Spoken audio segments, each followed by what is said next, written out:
yegsi ak jàmm ci TV 5 Sénégal bu dee gan nga ci page bi ñu ngi lay ñaan nga abonné te activer cloche de notification bi ngir ngay am ay xibaar ak i jàngat yu ñu saytu ba mu wóor dina ko jox en temps réel ak TV 5 Sénégal abonneel ngir dara bañ laa raw. ñu ne le gouvernement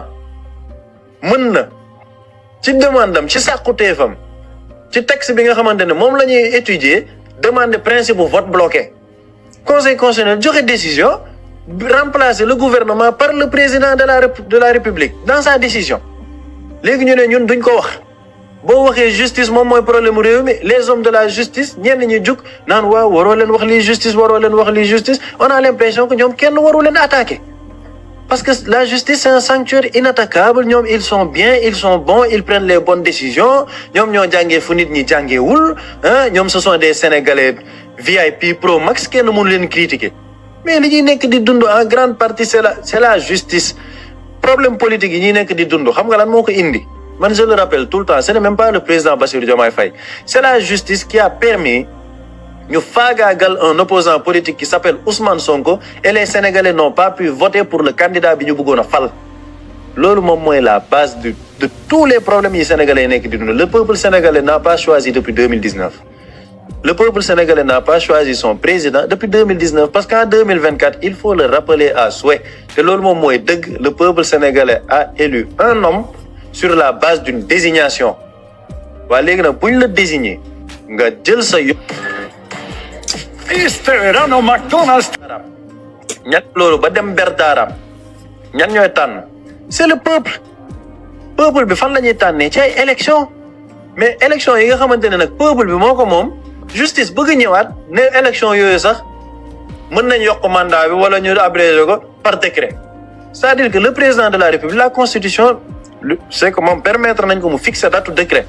mais le président nag ne peut pas à souhait toog nag wax dëgg yàlla du jox benn explication sénégalais yi comme ñu toog rek ñu ne bon day dem ba 2027 les présidents toog ne bon xool bon kiiraay fii ak 2-3 mois dinañ def artisan kiiraay transporteur kiiraay fii ak 3 mois dinaa def samay vente de carte de membre Yankoba Diémé il a les renseignements généraux dinañ xam localité bu ci nekk yow say cellule ndax mat na donc fii ak 6 mois ñun on sera à point dinañ mën a dem élection donc man je reporte les élections d'ici 6 mois la ñuy dem élection locale c'est-à-dire que le président on lui donne ce loisir là parce que quoi c'est le président de la République constitution may ko doole boobu le code électoral ne lui donne pas ce pouvoir et il ne faut pas que la justice lui donne le pouvoir moo tax président keroog dafa wax lu am solo xam nga dafa ne mbir yi bu taxawee nenn ne ce ne sont pas les foules ce ne sont pas les slogans ce sont les institutions yooyu nag gis nga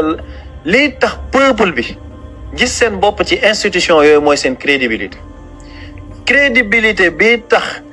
institution yooyu peuple bi di am confiance ci ñoom mooy dans les actes qu'ils posent par rapport à la loi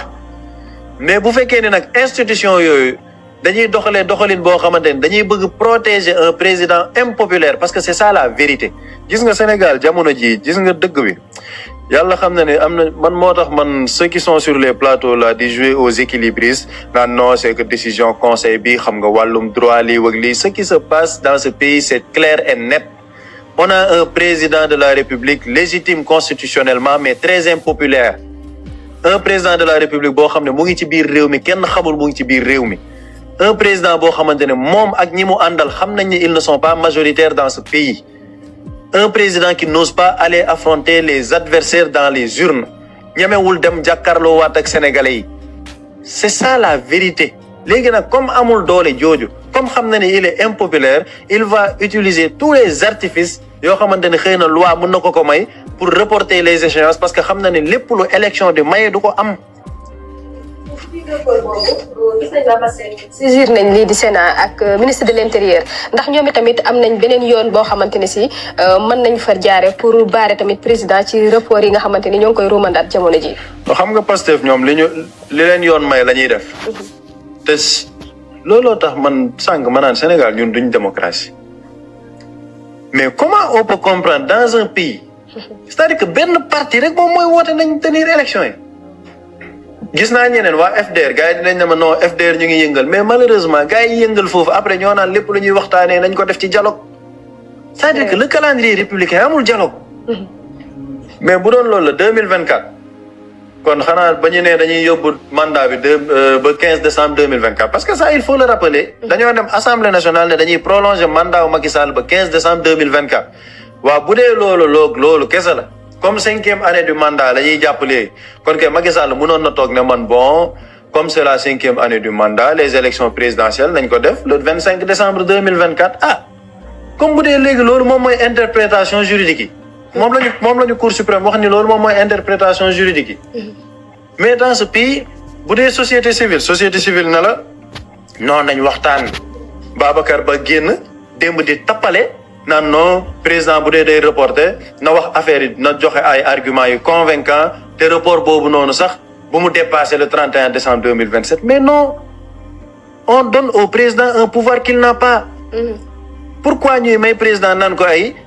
bu mu dépassé 31 décembre 2027 mais fii ñun suñu réew mi dañoo bëgg jël président def ko benn demi-dieu def ko benn monarque def ko benn waajoo xamante ne moom lu ko neex lay def ci réew mi te dara kenn mënu cee wax parce que ñoom dañuy tappale waa société civile les opposants dañuy tappale parce que xam nañ ne amuñ doole politique mënuñ dem élection ñemewuñ dem élection keroog dem maa ngi koy wax fii un jeune politique Pape Djibril Fall tu n'as même pas 45 ans on te parle des élections locales yow da nga waroon ne damay samp sama zone nekk maire nga campagne parce que tu as le temps pour faire de la politique mais nga ni non le président benn délai tënku ko et puis élection yi sax mën na dem ba 2027 parce que xam nga ci lan amoo doole yow boo politiquer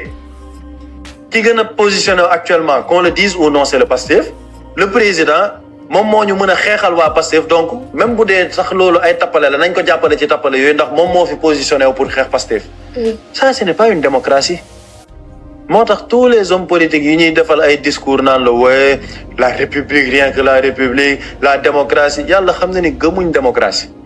celui qui dit la république rien que la république Abdourahmane Diouf. kooku dinaa jël benn jour spécial di ko defal ay vaaram ak ay archives am. moom moo fi toogoon ne fii suñu régime ni mu mel c'est un régime hyper présidentialiste amuñ sax président on a un monarque parce que lan ak lan lii ak lii actuellement ñoom ñooy. Still sending money abroad through your bank? di xaar daal président pare comme ni ko DG Cout waxee nee na balaa ñoo dem élection ñiy jaay carte nañ jaay ba pare ñi jaayagul carte ñu jaay après ñu doog a dem élection donc ñoom le calendrier républicain c'est pas grave. ñoom waa kiiraay nañu pare. un pays ne peut pas marcher comme ça malheureusement.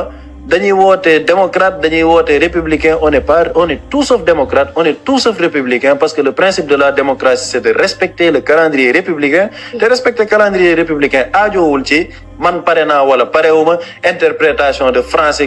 lii ce n'est pas un problème de français gis nga 5e année du mandat ce n'est pas un problème de français ce n'est pas un problème de droit c'est un problème de morale c'est un problème de principe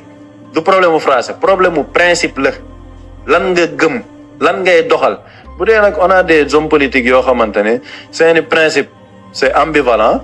ça dépend du contexte politique ak ban doole politique la ñuy am ce n'est pas surprenant te man lii wax dëgg yàlla nag bettuma ci président de la république parce que ku mën a def avant projet de loi amender sa bopp ci sa avant projet de loi ne man maa waxoon lii conseil constitutionnel 2 mois après waa conseil man li ma bëggoon sax ñu voté man delluwaat naa ci loolu président bu ñëwee di def report de fait c'est-à-dire qu'il est dans sa trajectoire bi mu entamé depuis des mois et c'est tout sauf le projet pour lequel sénégalais tànnoon